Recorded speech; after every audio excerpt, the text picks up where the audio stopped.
Good morning, and welcome to another episode of Your Old Anatomy Professor. I'm Becky Edmiston, your old anatomy professor. I understand that you are moving into a section looking at stress. And so I want to remind you what we talked about during the endocrine chapter in Anatomy Physiology 2. So the general adaptation syndrome describes the process of stress in the body. The first phase is the alarm phase. Now, you guys are super familiar with this. This is the fight or flight response, right? This is the sympathetic nervous system saying, we got to respond to this stressor, this change. And we all are hopefully familiar with the effects of that. Things like increased heart rate, mental alertness, utilization of energy, right?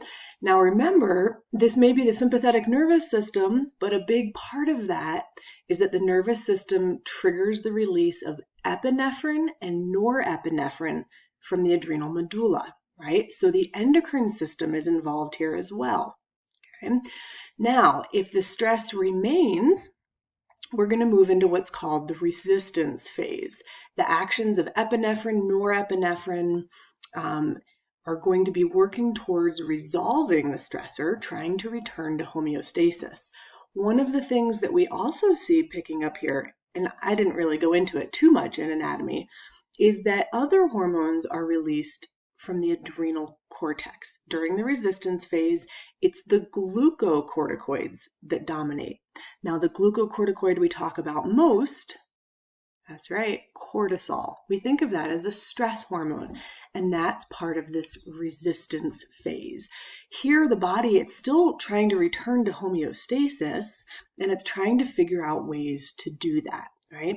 So we're freeing up energy for the body, particularly for the nervous system, by basically sparing glucose and moving towards lipid utilization. Now, if the resistance phase is unable to return the body to homeostasis, we'll eventually move into what's called the exhaustion phase. This can be deadly. This doesn't make sense to us in the normal context of stress in the Western world, but this is absolutely able to cause death, right? Particularly as lipid stores start to get worn down. Remember, the resistance phase was saving glucose for the brain, and the rest of the cells in the body are supposed to use lipids. As those lipids start running out, we're going to see things like organ failure, decreased immunity, some electrolyte imbalances like hypokalemia, and organ failure, things like heart failure, kidney failure, and this will lead to death. So the general adaptation syndrome describes the three phases that the body goes through in response to stress.